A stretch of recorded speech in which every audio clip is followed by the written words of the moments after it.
Ok, bueno, muy buenas tardes. Les habla Miguel Quesada y en el nombre de Family Peace y Unidos por la Familia, saludamos a todos quienes se están conectando en nuestras plataformas de Zoom y Facebook.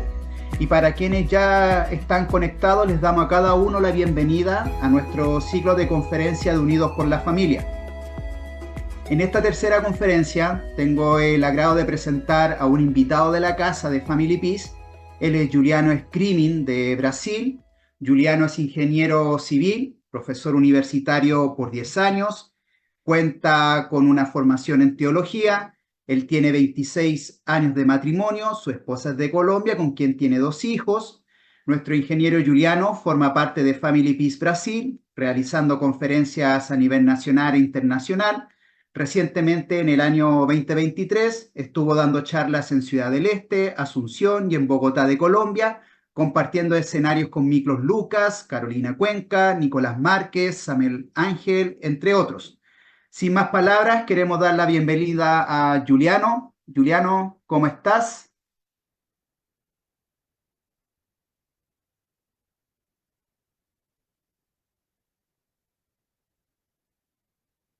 Hola, Juliano, ¿me escuchas? Perdóname. Sí, Gracias, tranquilo. muy bien. Gracias por todo. Esperamos que más gente pueda estar haciendo parte de este encuentro hoy. Agradezco por la presentación. Y entonces no sé cómo, si ya empezamos o dejamos un poco más de tiempo, a ver si más gente viene. No, comencemos. Mira, antes de poder ya dejarte libre tu tiempo, quiero porque por favor que los que están por Zoom puedan apagar sus micrófonos y para quienes van a desear hacer preguntas o comentarios pueden anotar en el chat, en las plataformas y ahí prácticamente al final de la presentación las vamos a compartir. Eso como en términos generales. Así que todo tuyo la pantalla, Juliano. Gracias, Miguel. Bueno, entonces, más una vez, muy buenas noches a todos. Les pido perdón por el portuñol, ¿no? Sí, soy brasilero, entonces, naturalmente, algunas palabras van a mezclarse, ¿no? Les pido perdón porque a veces queda un poco difícil hacer diferenciación, ¿no? Especialmente porque vivo en una casa con una colombiana y entonces a un punto que, como ya vivo en Brasil há mucho tiempo, entonces a veces nosotros mismos no sabemos si estamos hablando en portugués, en español, la cosa ya se mezcló tanto que se queda un poco difícil. Entonces les pido perdón por eso y ahí entonces empezamos, ¿no? Bueno, en nuestra charla hoy me tocó exactamente hablar, nosotros que estamos viviendo en todo este contexto de batalla cultural, en que tenemos una muy clara comprensión de que todo el punto de ataque de esta batalla exactamente está centrado en la familia, ¿no? Porque todo lo que la ideología progresista que hoy se desarrolla y se desborda por todas partes, todos los países, siempre buscan puntos que al fin están intentando hacer una agresión, un ataque muy fuerte a los conceptos que tenemos y conceptos históricos incluso desarrollados a lo largo de la historia de qué significa una familia, ¿no? Entonces, exactamente hoy haciendo una revisión de algunos conceptos, incluso filosóficos, algún poquito de ciencia que no podría dejar, obviamente un poquito ahí de física incluso, vamos a hablar, y así hacer una mezcla e intentar comprender y buscar una respuesta a una cuestión que creo que es la más importante en este tiempo. Y esta cuestión es, ¿por qué la familia? ¿No? ¿Por qué la familia en el sentido de por qué el ataque es hecho en la familia? ¿Por qué la familia en el sentido de cuál es la importancia de la familia? ¿Y por qué la familia incluso en el sentido de hacer una conceptuación muy clara de qué es una familia, ¿no? Así entonces, ese es el tema que vamos a abordar hoy. Bueno, para empezar a hablar de ese tema, tenemos que hacer una revisión de las bases del pensamiento postmoderno, o sea, filosóficamente, o que nos trajo hasta este punto que vivimos hoy. Y así entonces, básicamente, la base del pensamiento postmoderno está en la idea de la dialéctica, donde tenemos una tesis, una antítesis, y que se comprende que la relación entre esas dos cosas, o sea, una afirmación y una contraafirmación, necesariamente tienen que ponerse en lucha en una contra la otra, y que la lucha entonces va a ser la forma como las cosas se desarrollan. De verdad eso nace, se fundamenta filosóficamente en Hegel, eso a 1700 algo, no voy a recordarme ahora, ¿no? Y Hegel entonces tiene la idea, pero con una concepción muy diferente. Hegel era un idealista, ¿no? Y no tenía este concepto necesariamente de una lucha. Pero esta idea de que la lucha es la forma de desarrollo, eso nace exactamente en el marxismo, ¿no? O sea que Marx toma las ideas de Hegel y las reverte, las pone de patas arriba, ¿no? Y así hace con algunos puntos tomados de Hegel una concepción increíblemente, digamos, ofensiva, ¿no? Contraponiéndose a muchas ideas de Hegel. Y entonces de esta idea se parte de que siempre vamos a tener una proposición, algo que va en contra, y de la lucha entre esas dos cosas, nosotros entonces tenemos una síntesis. Y esta síntesis entonces va a ser algo nuevo, algo mejor. Y eso incluso podemos poner ahí en términos mecánicos, científicos, ¿no? En el sentido de la ciencia, no de la filosofía, pero de la ciencia exacta, na idea de acción y reacción, términos muy comunes en la mecánica newtoniana, ¿no? O sea que siempre va a haber una acción y una reacción, y de la composición de estas dos fuerzas, una en contra de la otra, surge la síntesis, y así entonces un consenso, o sea, se llega a un nuevo punto de desarrollo, un nuevo punto más adelante de la tesis y de la síntesis. El problema es que esta idea nos pone en una ausencia de propósito más allá de la propia existencia. O sea, es una observación de la realidad humana y de la realidad incluso histórica, basada simplemente en la necesidad de existir para sí mismo, algo sin propósito, sin un objetivo. Y ahí entonces, como la lucha es el punto, es la forma de desarrollo, se imagina entonces que el dominio va a ser hecho por la fuerza. Y la fuerza entonces pasa a ser el punto más importante, ¿no? O sea, ¿quién tiene el dominio, el monopolio de la fuerza o entonces el monopolio de la violencia, ¿no? Como algunos dicen? Bueno, de ahí entonces, en esta idea de fuerza, exactamente la búsqueda de quién va a tener el monopolio de la fuerza, el monopolio de la violencia, en este caso, se imagina el Estado, ¿no? Una cosa que, bueno, nosotros tenemos el concepto de Estado, que ahí sí necesitaríamos hablar en una otra charla específica sobre eso. Aquí voy a intentar poner de una manera rápida, a la ligera, ¿no? En que el Estado entonces pasa a ser como el punto que va a armonizar todo, y que la idea del Estado entonces se vuelve como un gran papá que va a poner orden en todo y así por adelante, ¿no? Y entonces se crean algunos conceptos como ninguna función es más importante que servir al gobernante. Por ejemplo, no sé si en el resto de Latinoamérica, pero en Brasil es muy claro. En Brasil nosotros tenemos ahí una pasión por volverse parte del aparato del Estado. O sea, mucha gente pone incluso como objetivo de vida volverse un funcionario público, alguien que hace parte del Estado. Es simplemente por un motivo muy claro en Brasil, ¿no? No tener casi que trabajar y ganar una plata muy fácilmente. Esa es la idea, o sea, una explotación, ¿no? Y de ahí entonces surge exactamente en todo este contexto, ¿no? Del Estado y toda esta idea de se aprovechar de algo en su propio beneficio, la idea del poder por el mismo poder. Entonces la gente se digladia, ¿no? Se lucha de todas maneras, hace todo tipo de cosas horribles simplemente por tener el poder. Básicamente esto es como, digamos, filosóficamente se organiza hoy algunas de las ideas. Y de esto entonces nos trae una base emocional increíblemente autocentrada, una cosa que busca simplemente a su existencia en detrimento de la existencia de los otros, ¿no? Una cognición incluso que se vuelve completamente autocentrada, ¿no? O sea, la gente piensa apenas y tan solamente en sí mismo, porque si estamos en una lucha, bueno, yo tengo que sobrevivir, y así entonces significa que yo tengo más fuerza, yo soy el campeón, yo voy a subjugar el otro, entonces ahí me pongo feliz, me pongo en paz, me pongo en seguridad, ¿no? Y así entonces estamos en una constante posición de autodefensa. Básicamente son tres puntos ahí que podemos ver claramente hoy en la juventud, ¿no? En la manera como los jóvenes hoy se organizan, ¿no? numa sociedade incrivelmente atomizada, ¿no? Alejados de lazos con sus familias, de lazos incluso con los demás. Y entonces vemos fenómenos culturales interesantes que después podemos incluso discutir un poco más, hablar un poco más, que los jóvenes se ponen cada vez más en su propio mundo, alejados de la realidad incluso. Y ahí entonces, cuando más alejados de la realidad, la gente entonces se pone con ideas que definitivamente no tienen nada que ver con la realidad, ¿no? O sea, al punto de una negación de la realidad. Y así entonces, eso todo se explica incluso dentro de la filosofía progresista, que nace dentro de la filosofía comunista, vamos a poner así, la cosa de la dicotomía entre la cáscara del huevo y del pollito. ¿De dónde viene esa idea?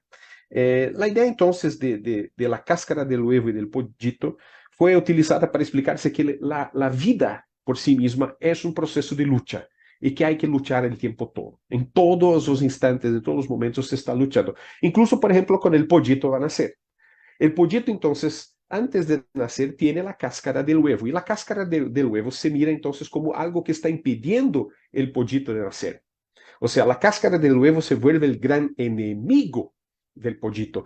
Y así entonces que para el pollito venga a existir, venga a nacer, él tiene que romper, ¿no? Él tiene que luchar en contra de la cáscara del huevo. Y de ahí entonces se surge esa idea de que, bueno, es solamente a la fuerza, es solamente la supervivencia del más fuerte, o sea, hay un poco de darwinismo también que la gente pone, pero la idea ya podemos empezar a derrumbarla por la siguiente proposición. ¿La cáscara del huevo realmente existe para matar el pollito o para protegerlo en cuanto todavía no tiene condiciones de vivir sin ella?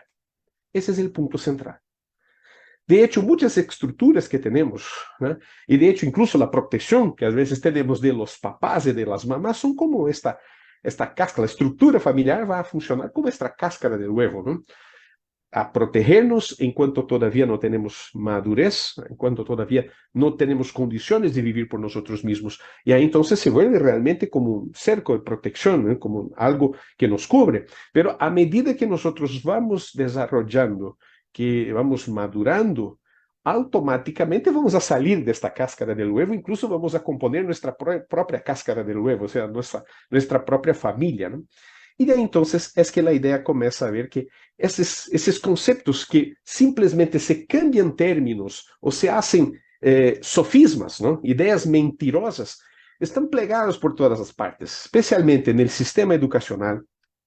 También podemos ver esto claramente en los medios de comunicación, en los programas de la televisión, en las estructuras gubernamentales. Eso está muy fuerte, pero muy fuerte, porque hay un motivo que es exactamente poner cada vez más el Estado como el punto más importante, como el propósito de existencia del ciudadano, del individuo.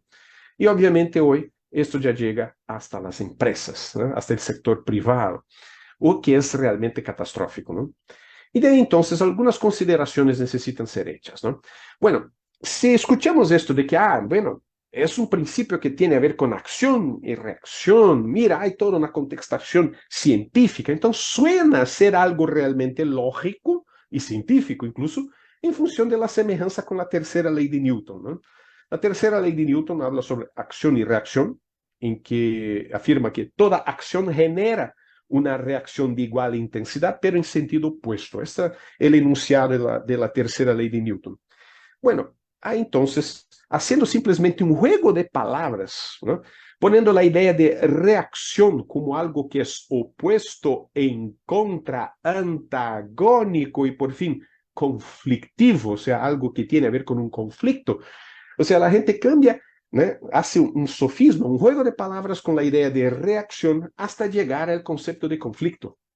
Pero es apenas y tan solamente un juego de palabras, ¿no? La idea de Newton no tenía nada que ver con los conceptos incluso políticos que hoy la gente atribuye a como semejantes a la ley de Newton, ¿no?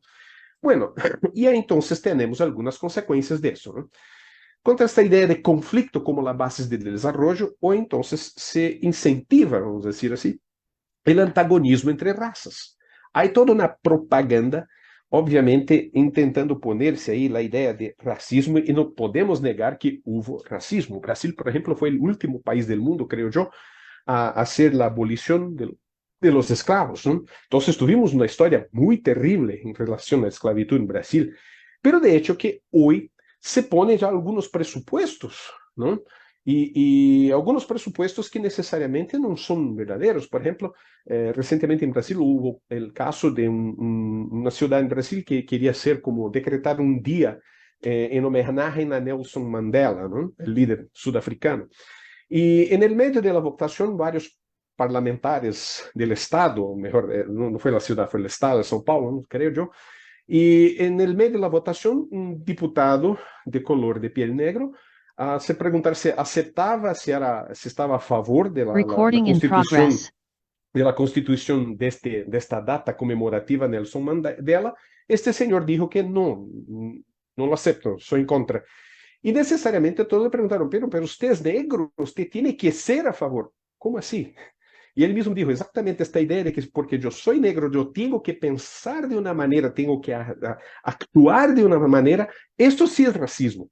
Pero exactamente lo que se hace hoy son los cambios de los términos, los cambios, los juegos de palabras, a poner la gente en contra la gente, ¿eh? En el caso razas contra razas. Y no solo eso, ¿no? Hoy es muy claro el incentivo al antagonismo entre hombre y mujer, ¿no? Y siempre con los términos de machismo y feminismo, ¿no?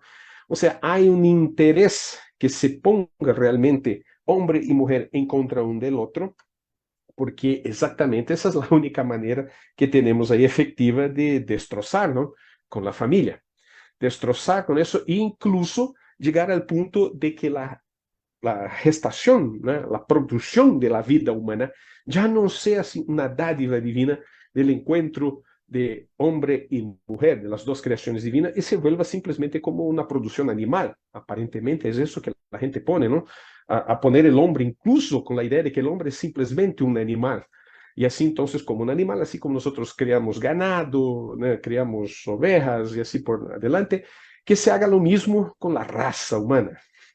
Eso es una cosa terrible, ¿no? Y eso solo tiene puntos, solo puede ocurrir exactamente cuando se destroza la unidad fundamental que nos caracteriza como seres individuales, que es exactamente la familia, ¿no? Que surge de la unidad entre hombre y mujer. Y así entonces también se incentiva el antagonismo entre mente y cuerpo, ¿no? Una crisis incluso de autopercepción que tenemos hoy, que es incentivada tremendamente en la cabeza de los niños, ¿no? A punto de tenermos ahí muchos casos de gente que nace con el sexo masculino, pero que comprende como femenino, gente que nace con el sexo femenino, que se comprende masculino, ¿no? En el caso aquí tenemos un hijo y la mamá, que ambos cambiaron, el hijo cambió el sexo a volverse una niña, ¿no? Y la mamá se cambió del sexo a volverse el papá de la ahora niña, y así por diante, ¿no? Así por adelante tenemos un incentivo, ¿no? O sea, es como una propaganda masiva a poner eso, a poner dudas en la cabeza de la gente, especialmente en los jóvenes, a contestar incluso una realidad increíblemente objetiva, que es su sexualidad, o sea, cómo nació como persona, como hombre o como mujer. Y de ahí entonces las cosas se desbordan, ¿no? Gente se creyendo como animales y todo tipo de cosas. Y por fin, creo que lo peor de todo, ¿no? El antagonismo entre padres e hijos, ¿no? Hoy la idea es muy clara en las escuelas, en los sistemas educacionales, el intento de cada vez más hacer que los hijos quédense el mayor tiempo posible alejados de los papás y las mamás. ¿Sí? Y muchas veces nosotros vemos eso como una cosa muy buena. No, está se desarrollando el sistema educacional, educativo. O sea, ahora mi hijo se queda 8 horas en la escuela. Ah, qué lindo, qué hermoso. Va a dejar de ser su hijo. Va a dejar de tener sus características, va a dejar de conocer la historia de la propia familia, va a dejar de tener intimidad, ¿no? Estar cerca del papá, de la mamá, de aprender con los ejemplos, con las historias de la familia, con toda la experiencia de papá y mamá, y va a ponerse exactamente como una copia, un clon de lo que esta gente está intentando hacer, incluso utilizando los sistemas educativos. O sea, es la idea de la completa disolución de la estructura familiar y principalmente irse en contra y tentar destruir, destrozar la patria potestad, La patria potestad hoy es la peor cosa que puede ocurrir, ¿no? Y ahí entonces vemos eso con un intento de irse en contra de valores religiosos e incluso cosas como, por ejemplo, poligamía, multigamía, e incluso ya surgen cosas que términos que a nosotros nos queda difícil incluso comprender, ¿no? Si usted se va a Facebook, por ejemplo, hay más de 56 tipos diferentes de sexo, ¿no? de género, que usted puede escoger lá, abrir su cuenta en el Facebook. Es una cosa completamente loca, ¿no? Incluso llega al punto que, por ejemplo, si nosotros nos decimos en contra de estas ideas, simplemente no lo acepto, no es así que pienso. Ah, entonces usted es una persona llena de odio, ¿no? O sea, tener una opinión contraria, una opinión en contra de esto todo, hoy se clasifica como odio. Incluso en Brasil nosotros ya tenemos casi ahí la concepción de crimen de odio para eso, ¿no? O sea, por emitir una opinión, emitir, simplemente decir algo, decir, no estoy dispuesto a hacer eso, no es así, creo en algo diferente. Bueno, solo simplemente por decir, sin hacer más nada, usted ya puede estar aquí en Brasil, por ejemplo, siendo clasificado como alguien que está diseminando, incentivando, difusionando discurso de odio, que es un crimen. O sea, veladamente, de una manera obscura, se están nos quitando ahí la libertad de expresión. De una manera muy gradual, ¿no? Pasito a pasito, ¿no? Despacito, ¿no? Están nos quitando la libertad de expresión. Eso es la parte más terrible, ¿no? Bueno, con eso tenemos una relativización de la realidad. La gente, uno nace como hombre, nace como mujer, no se identifica como esto, y ahí entonces surgen las ideas más terribles, ¿no? No solo relativizarla, pero negarla, ¿no? En Brasil nosotros incluso tenemos ya el dicho, ya, es interesante que a la gente hoy le gusta decir que la grama, ¿no? La césped, es rosada o es azul, pero nunca verde, ¿no? O sea, el intento de uno huir, dejar de lado sus sufrimientos, sus dificultades, sus cosas que son de la vida, que se pasan, uno intenta negar todas esas cosas vendo cosas que absolutamente no existen y creando entonces problemas cada vez peores, ¿no? Y entonces llegamos al punto en que en el sistema educativo ya se llega a generar una deconstrucción de la lógica formal clásica. Yo trabajé por 10 años como profesor universitario en un curso de ingeniería civil en Brasil y pude presenciar cómo a lo largo de 10 años, cómo fue degenerando la capacidad cognitiva de los estudiantes. Como cada vez más afirmaciones, por ejemplo, vamos a poner ahí, ¿no?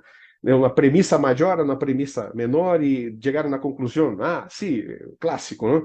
Todos los hombres mueren, ¿no? Todos los hombres van a morir. Sócrates es un hombre. ¿Cuál es la conclusión que podemos tener cuanto a Sócrates? Ah, que va a vivir para siempre. ¿Cómo así? Si todos los hombres mueren y Sócrates es un hombre. Bueno, por colación, por integrar las dos ideas, llegamos a una conclusión que Sócrates va a morir. Pero no, la gente ya no tiene esta estructura de pensamiento, o sea, ya no tienen lógica. Y cuando no se tienen lógica, bueno, cualquier mentira, cualquier bobada, cualquier idea estúpida se puede poner abajo en alguien y la persona no tiene otra cosa más que aceptarla, ¿no? Es un ejemplo claro que tenemos de esto, por ejemplo, en la literatura de George Orwell, La rebelión en la granja, que fue escrito en 1945, y el libro 1984, que es de 1949. Y ambos libros son interesantísimos que nos muestran exactamente el problema, el peligro del poder arbitrario. Y no hay poder más terrible que exactamente este, de llegar al punto de hacer la desconstrucción de la lógica en que la gente no va a razonar, no va a tener un juicio de valor y va simplemente a aceptar lo que está siendo dicho hoy y que incluso mañana, como así se aparecen en los dos libros, ¿no? Incluso mañana puede cambiarse completamente. Incluso en el libro hay un punto interesante que hace una narrativa de una guerra entre tres naciones, ¿no? Originalmente, no sé, como Lestasia y Eurasia. Y entonces a un punto, en una noche, simplemente al día siguiente, se cambia toda la historia y la guerra no es más entre Lestasia y Eurasia, sí entre la Inglaterra y otra, no me acuerdo ahora el nombre de los países, ¿no? Pero así, como se apaga toda la historia que ocurrió durante 20, 30 años, y entonces se crea un nuevo enemigo, y entonces, siempre estuvimos en guerra con este enemigo. Una cosa completamente loca, ¿no? Y es exactamente esto que la gente está intentando hacer, partindo del presupuesto filosófico de esta idea de tesis y antítesis y una síntesis, incluso reescribiendo la historia, que es una cosa absurda, ¿no? Bueno, entonces tenemos, de entre las consecuencias de este pensamiento, llegamos al señor Stephen Hawking, ¿no? Stephen Hawking fue reconocido como tal vez la mente más brillante que tuvimos en los últimos años en la ciencia, ¿no? Y incluso quedó famoso por sus afirmaciones, como por ejemplo, en la física no hay espacio para Dios, ¿sí? Stephen Hawking siempre fue un determinista y muy claramente un materialista. Incluso en su obra llamada The Great Design, él afirma, ¿no? Son las leyes de la física y no la voluntad de Dios que explican la existencia del universo. Bueno, tengo que ponerme de acuerdo que sí, son las leyes del universo que arreglan las cosas, pero la pregunta que se pone, ¿y quién creó estas leyes? ¿No? Pero él dice que no, no hay espacio para Dios en la física y no es la voluntad de Dios, sí son las leyes. Bueno, ¿y de dónde vienen esas leyes, no? Y porque existe la ley de la gravedad, el universo pudo crearse a sí mismo a partir de la nada. O sea que hace incluso una referencia casi como tómica, ¿no? Casi como Tomás de Aquino, se creó de la nada, simplemente por la gravedad. Entonces la gravedad es Dios, vamos a poner así, ¿no? O sea, y él defiende la idea de la creación espontánea. Interesantísimo, después puedo dejar a quien quiera, hay este video en YouTube que es un discurso del matemático John Lennox en la Universidad de Oxford, eh, que hace una contraposición filosófica a las ideas de Stephen Hawking en el libro The Great Design, ¿no? Interesantísimo de ver cómo filosóficamente incluso se va en contra y se simplemente pone abajo, ¿no? Pone al piso todas estas ideas. Pero ya entonces que todo aquí se basa de que, no, se parece científico, se parece con la segunda ley de Newton, acción, reacción, conflicto. Bueno, entonces vamos a buscar, ¿no?, la tercera ley de Newton, ¿no? Bueno, vamos entonces a ver la segunda ley de Newton, ya que entonces el Stephen Hawking dijo que la gravedad por sí misma justifica la existencia del universo. Bueno, en la segunda ley de Newton es enunciado la definición de fuerza, ¿no? Fuerza entonces es el producto de la masa de un cuerpo por su aceleración, que es directamente proporcional a la magnitud de la fuerza que actúa sobre dicho cuerpo, ¿cierto? O sea, una fórmula matemática que nosotros ya vimos muchas veces en la escuela, ¿no? Que fuerza entonces masa veces aceleración. Pero normalmente nosotros que estamos viviendo en el planeta Tierra, estamos siempre sufriendo una aceleración, que es G, la aceleración de la gravedad. Y así entonces llamamos esta fuerza que la aceleración de la gravedad produce en nuestras masas, nosotros llamamos de fuerza peso, una letra P, ¿no? Y entonces gravedad según Newton, ¿no? La gravedad sería una fuerza instantánea, es decir, cualquier cuerpo notaría inmediatamente si hay otro cuerpo y sufriría su atracción. Y actuaría a distancia, es decir, la intensidad de la fuerza dependería de algo, y este algo es el otro cuerpo, que puede estar muy alejado, sin que haya contacto entre los cuerpos. Por ejemplo, la Tierra está ejerciendo, ¿no?, sobre nosotros este campo gravitacional y acuerda a nuestra masa, si tenemos un más gordito, otro menos gordito, vamos a poner así, ¿no? Más masa, menos masa. Si uno tiene más masa, sobre la misma aceleración de gravedad, tiene más peso, ¿no? Esa es la diferencia. Bueno, entonces sufriría su atracción. Este es el punto interesante. Masa atrae masa. Y de ahí entonces, hablando sobre atracción, sobre fuerzas de atracción y concluyendo, ya que tenemos acción y reacción, el revés, el contrario de la atracción va a ser la repulsión.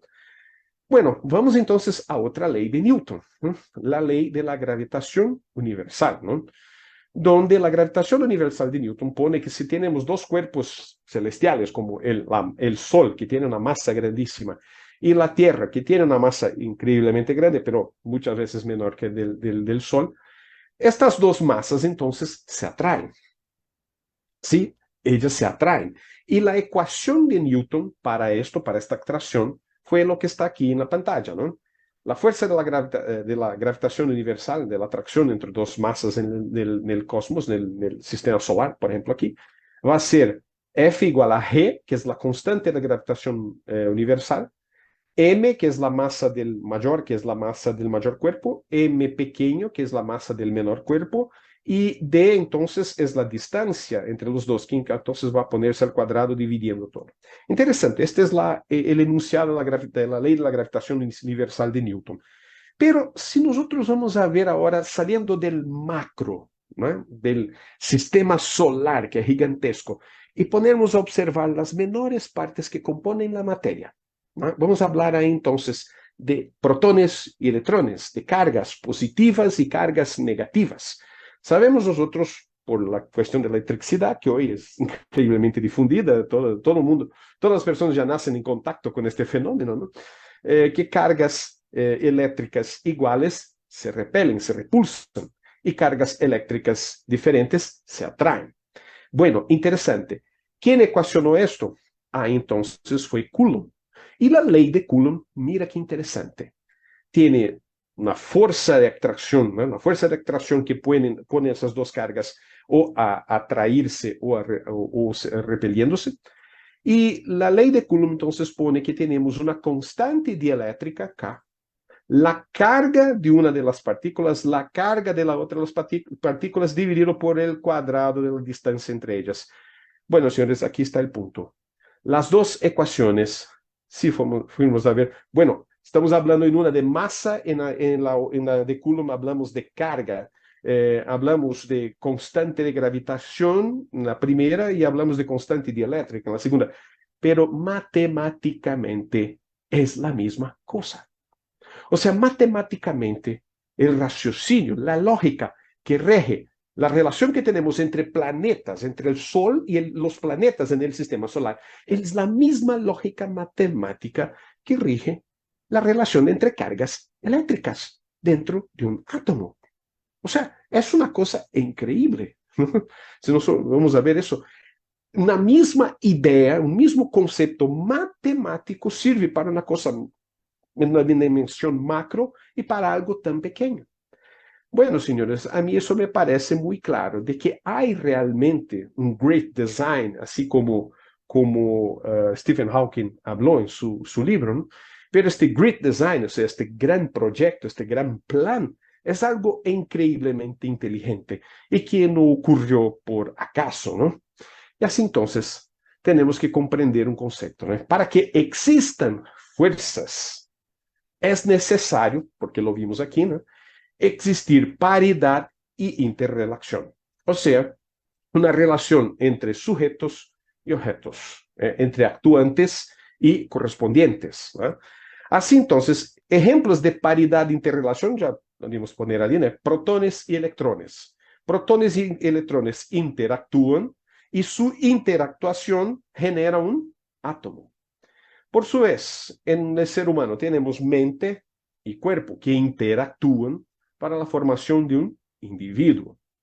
De igual, tenemos la interactuación entre hombre y mujer, y la interactuación entre esos dos compone una pareja. Y así vamos, como vimos en el sistema macro, en el sistema planetario que nosotros tenemos, el sistema solar, la interactuación entre el Sol y los planetas, por la ley de la gravitación, compone el sistema solar. Bueno, aquí entonces, lo que tenemos que ver es que siempre la interrelación, la interactuación, ela busca la unidad. ¿Y por qué busca esta unidad? Busca esta unidad en función de crear, ¿no?, y unirse a una existencia más elevada, ¿sí? Perdóname, que en función de crear, hizo falta una R aquí, ¿no? O sea, siempre dos partes van a interactuar con el propósito de crear algo mayor o entonces unirse a algo mayor, a una existencia más elevada. O sea, la propia fuerza de la gravedad demuestra eso, ¿no? Sea aquí con el Sol y los planetas o su equivalente, la ley de Coulomb, protones y electrones y así por adelante, ¿no? Bueno, y ahí entonces la pregunta que tenemos que responder, ¿no? ¿Por qué todo en el universo existe en pares, ¿no? Protones, electrones, machos y hembras, hombre, mujer. Simples. para la realización del ideal del amor. Y ahí entonces es que nosotros tenemos que nos poner en cuenta de que el amor no es un sentimiento, como mucha gente, y como nos intentan enseñar el tiempo todo, poner esto en nuestra cabeza, ¿no? El amor no es un sentimiento, el amor es sí una fuerza. Y así como nosotros vimos, para que una fuerza exista, por ejemplo, la fuerza de la gravedad, es necesario la interactuación de dos cuerpos, sea nuestro cuerpo en relación a la Tierra o sea la propia Tierra misma en relación al Sol, que entonces mantiene el sistema solar, y así por adelante, ¿no?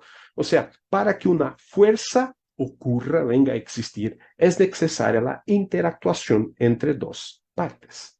Entonces, como todas las fuerzas son generadas por la interacción y unidad entre dos elementos, el propio amor también solamente puede ser generado por la interacción y unidad entre dos elementos. De aquí entonces llegamos a una conclusión, que no puede existir el amor en la soledad o en el aislamiento. O sea, para que el amor exista es necesario tenermos un compañero en este amor, un contraparte en este amor. O sea, una relación, que aquí podemos decir en términos filosóficos incluso, sujeto-objeto, ¿no? O actuante y correspondiente. Y ahí entonces tenemos que comprender que esta fuerza llamada amor, ela tiene como niveles, ¿no? Por ejemplo, de la interactuación entre mis padres y yo como individuo. De esto entonces se genera el amor filial. Yo estoy aprendiendo a amar como un hijo. Bueno, de esta relación dentro de la familia, va a haber la relación entre hermano y hermana, entre hermanos y entre hermanas, y de esto entonces surge el amor fraternal. Incluso este amor se origina exactamente por la intersección, por la influencia del amor de los padres, ¿no?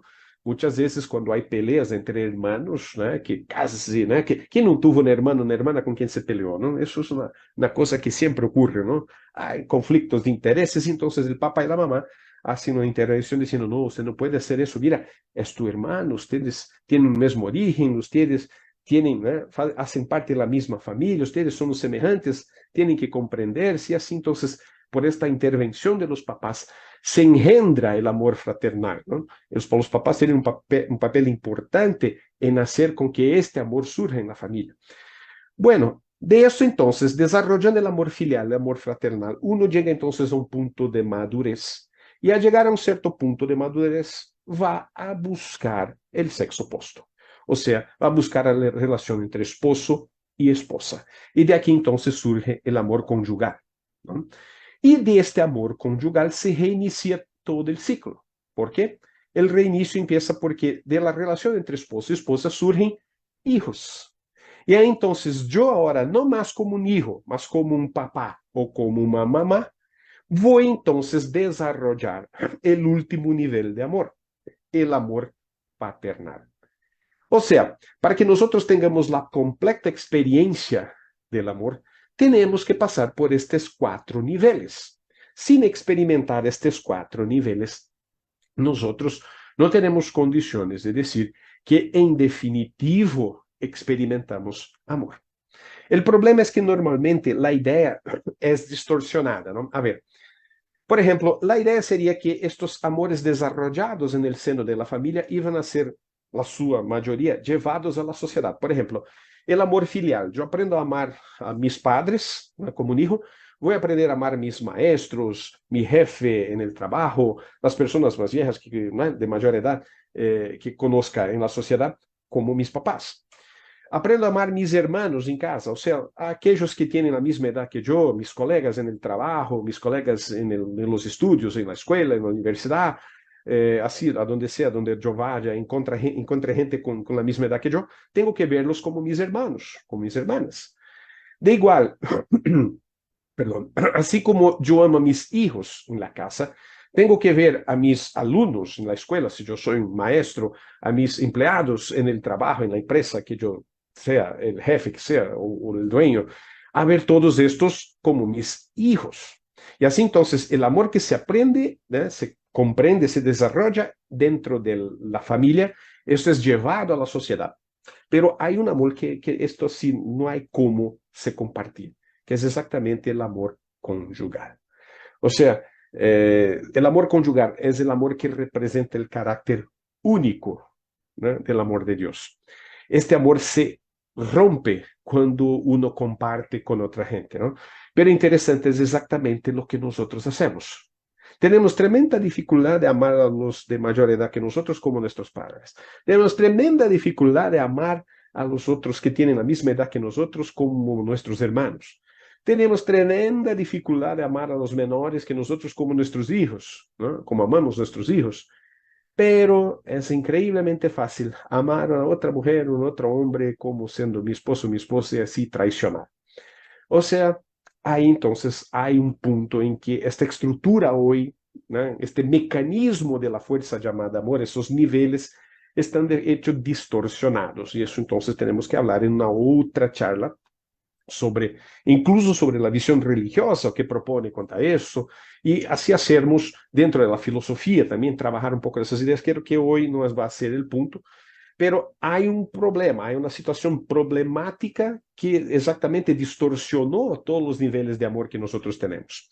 Y entonces tenemos que realmente poner una vez más una cuestión en relación al amor, que es cuál es la finalidad del amor. Y uno va a decir, ¿cómo así la finalidad del amor? ¿El amor por sí mismo no es un fin?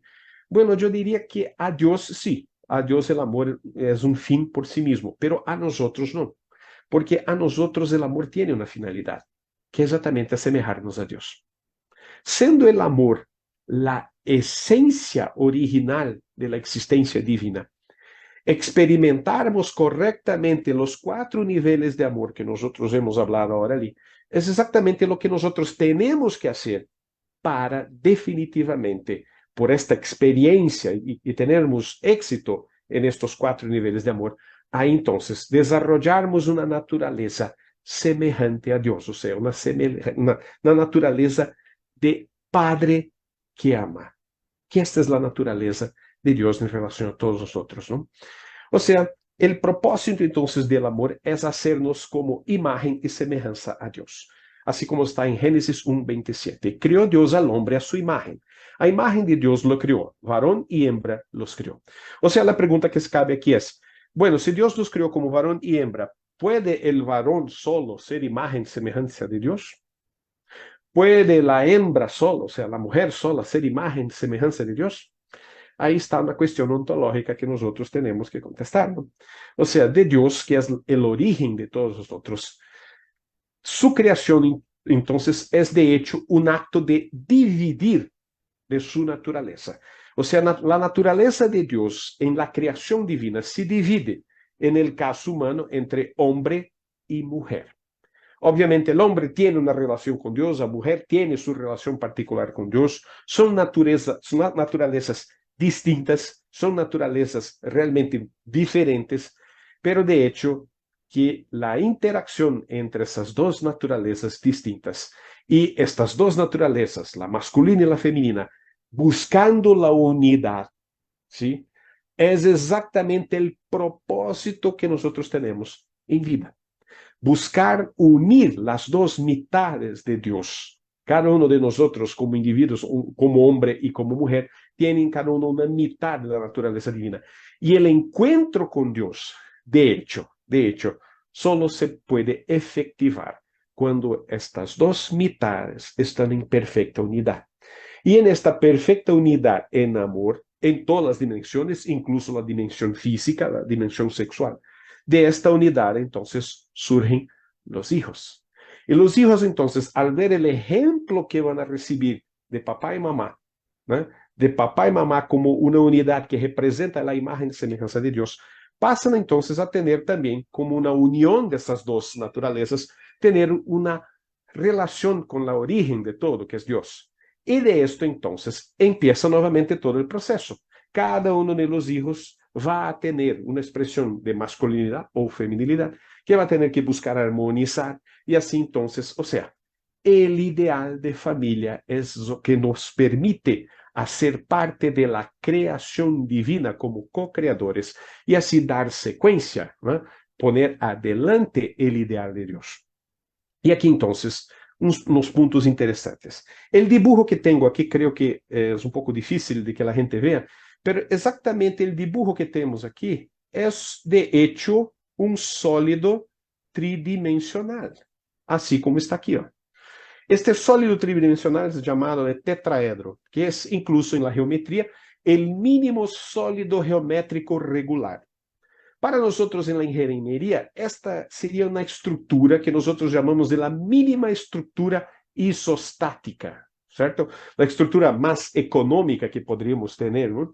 O sea, eso incluso podría asemejarse como, por ejemplo, cuando uno va a poner una cámara, ¿no? Para filmar alguna cosa, en que se pone a camarita aquí, ¿no? Y ahí entonces tienen los tres pies del tripod para sostener, por ejemplo, la cámara. O sea, si usted quiere poner algo en pie, algo sostenido, es necesario que esto tenga tres puntos de apoyo, ¿no? Y es exactamente esta estructura que se repite aquí en relación a la familia.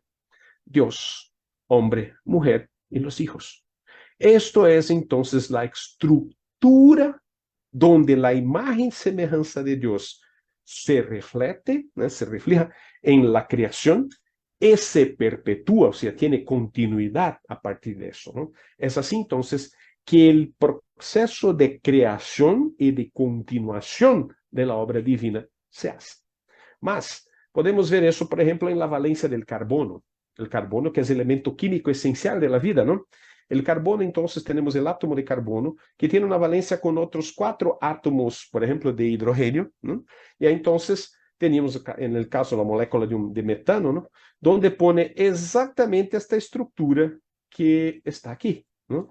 Interesante, exactamente el carbono, que es el elemento esencial de la vida, tiene esta estructura, ¿no?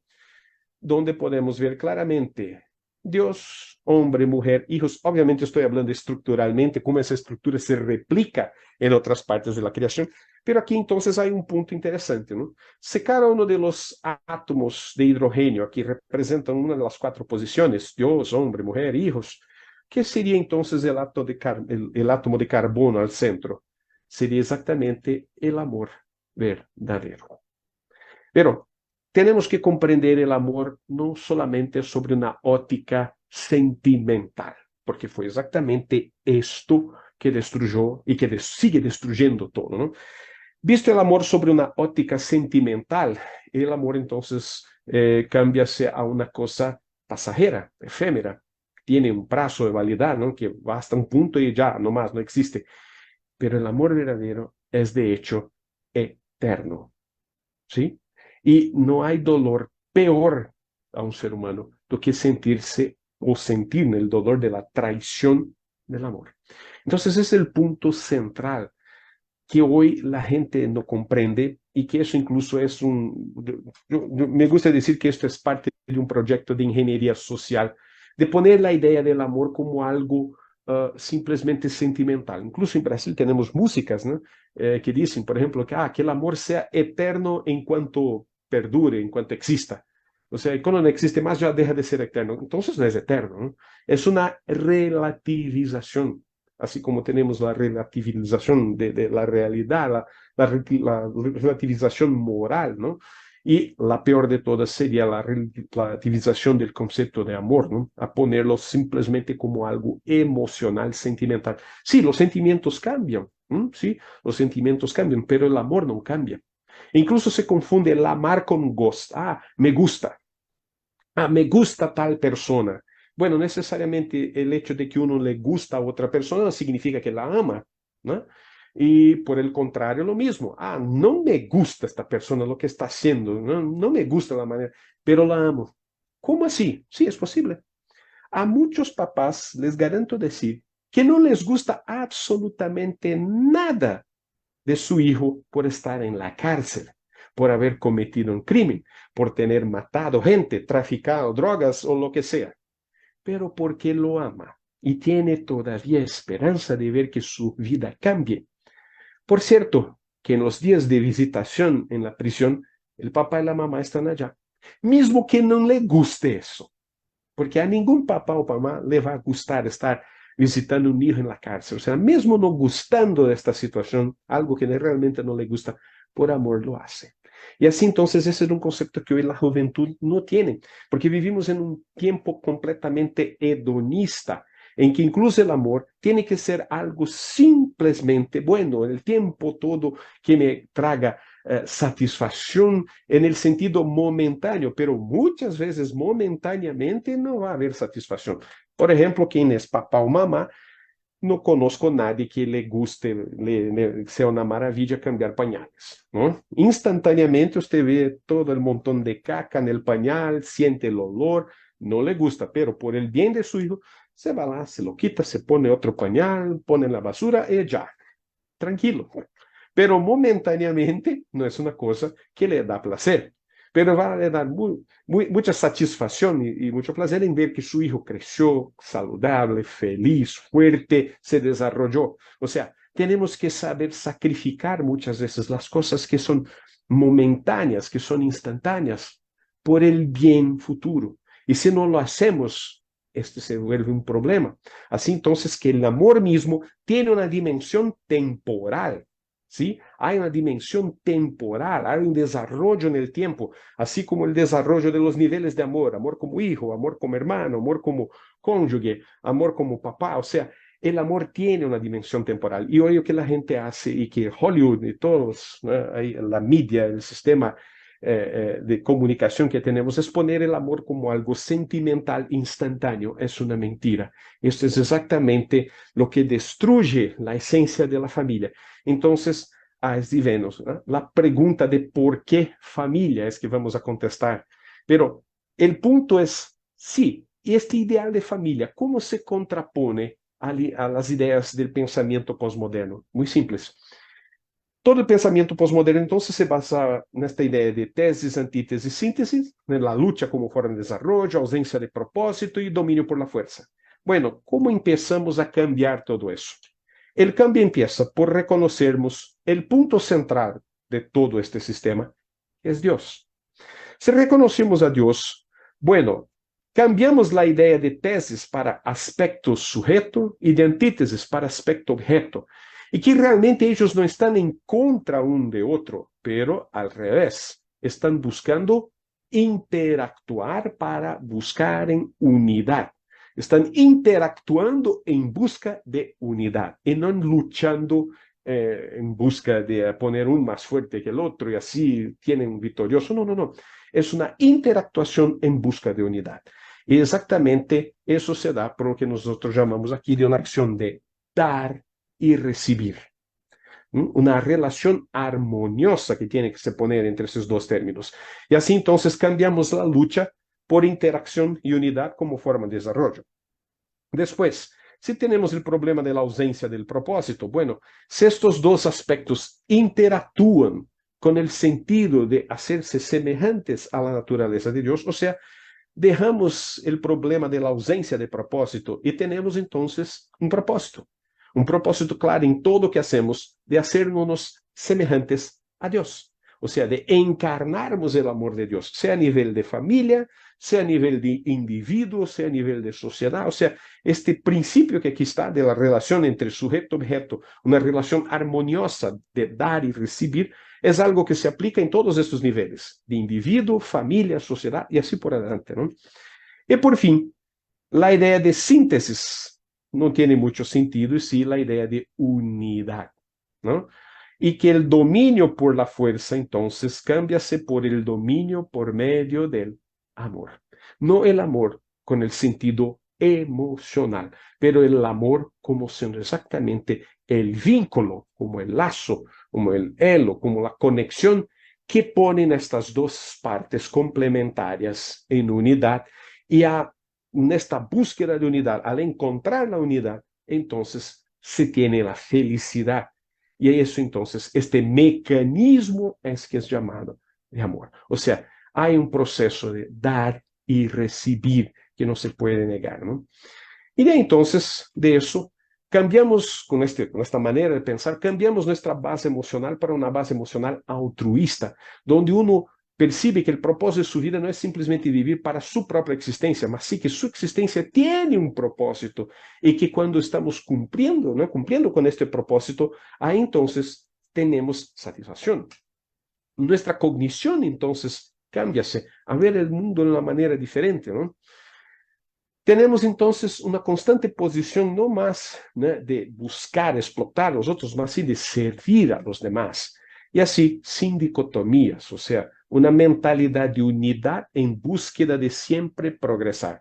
O sea, comprender que la cáscara del huevo está protegiendo el pollito y no está intentando matarlo, ¿no? Básicamente es eso, en términos de cognición, ¿no? Mira, es el mismo fenómeno.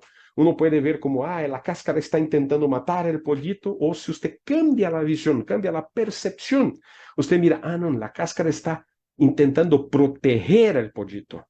O sea, el fenómeno, el facto, el hecho es lo mismo, pero la interpretación de la realidad es que es problemática. O sea, uno se desconecta de algunas informaciones y pone una visión, unas gafas que ven todas las cosas como lucha, como algo conflictivo, y no es así, ¿no? Bueno, y entonces la contestación de la pregunta inicial de la charla, ¿no? ¿Por qué la familia? ¿No? Y la respuesta va a ser que porque la familia es la estructura donde el amor divino puede ser sustanciado en la realidad humana y por ende enseñado a las generaciones futuras. O sea, sin la familia nosotros tenemos el mecanismo por el cual el amor se substancia. Nosotros podemos hasta tener el sentimiento de amor, pero él no se substancia, no se vuelve realidad en nuestra realidad humana, ¿no? Además, sin la familia, los 4 niveles del amor no pueden ser consumados y nos quedamos carentes de la experiencia completa de este. O sea, sin la familia no tenemos cómo experimentar estos 4 niveles, ¿no? El nivel de amor de hijo, amor de hermano-hermana, el amor fraternal, el amor conyugal y el amor paternal. Y necesitamos de estas 4 experiencias, ¿sí? Y a cada nivel que llegamos, pasamos a ver el mundo sobre una óptica, sobre un prisma, sobre gafas, ¿no? Una lente completamente diferente. Y es importante llegar al último nivel, a la paternidad. Y hoy exactamente lo que la gente más tiene desgusto, ¿no? Los jóvenes hoy no quieren casarse, no quieren tener hijos, no quieren ser papá o mamá, pero es importantísimo porque sin volverse papá o mamá, bueno, nos queda difícil incluso cumplir con que está lá en Mateo 5:48, ¿no? Que Jesús dijo, sed vosotros perfectos como vuestro Padre que está en el cielo es perfecto. O sea, la perfección del carácter humano presupone la paternidad. Si uno no tiene la experiencia de generar hijos, de crearlos, de amarlos, de sacrificarse por el bien de ellos y de sentir, esa es la cosa más interesante, ¿no? Uno se siente feliz, siente alegría por hacer sacrificios, ¿no? Comprendiendo que estos sacrificios de verdad son una inversión, que usted está haciendo esto por un bien futuro, y un bien futuro que muchas veces usted solo va a ver ocurrir, no lo va a vivenciar, porque quien lo va a vivenciar va a ser su hijo, pero usted como papá siente más alegría en ver que su hijo o su hija logró algo que usted solo se pudo quedar en sueño, ¿no? Para su realidad, no es imposible llegar, pero mira, mi hijo logró. Usted se siente más feliz en ver su hijo llegando a lograr cosas que para usted fueran solamente como sueños. Esto nos da más felicidad que usted mismo lograr estos sueños. Es interesantísimo eso, ¿no? Porque esta es la realidad del corazón de Dios. Esta es la realidad divina. Pero hoy nosotros tenemos alguna dificultad con eso porque la gente se volvió increíblemente atomizada y alejada de este ideal. Luego, por fin, la familia es el medio por el cual tenemos las condiciones para alcanzar la imagen y semejanza a Dios.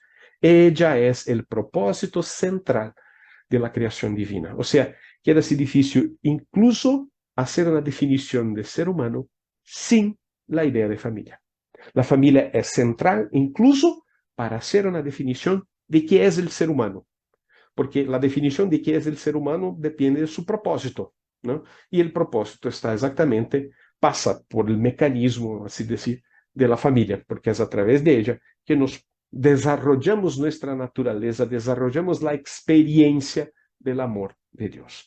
Así entonces, el propósito de Dios mismo en crear era tener un objeto de amor donde pudiera ser estimulado al sentir sus propias características manifestadas de manera substancial. sentir la estimulación del amor que pulsa en su creación. Y con esto vivenciar un amor eterno, inmutable y absoluto, en una base diaria de vivencia con sus amados hijos e hijas. O sea, la manera de tenermos realmente a Dios viviendo con nosotros es a través de la vida en familia. Ni siquiera Dios puede sentir la estimulación del amor estando solo, ¿no? Siendo Dios el origen de nosotros, necesitamos tener primariamente una relación con Él, para que entonces tengamos condiciones de desarrollar nuestras familias. De verdad, entonces, que el Dios mismo creó a todos nosotros como sus hijos y hijas, porque es exactamente a través de nosotros que Él puede experimentar la estimulación del amor. O sea, Dios creó al ser humano por una necesidad. Porque sin el ser humano, sin objeto para su amor, Dios no tenía como amar. Y sin poder amar, no tenía como experimentar la estimulación del amor. O sea, la creación para Dios, Dios crear a nosotros, seres humanos, y todo lo que existe en el universo, como nuestro medio ambiente donde vivimos, esto todo fue entonces un hecho, una cosa hecha en función de se lograr el amor.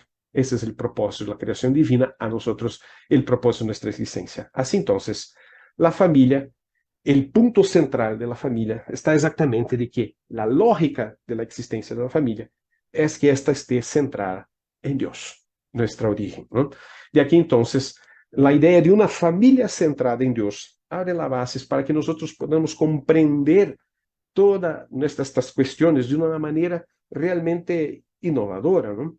Y así entonces comprender la familia como la base de la espiritualidad humana.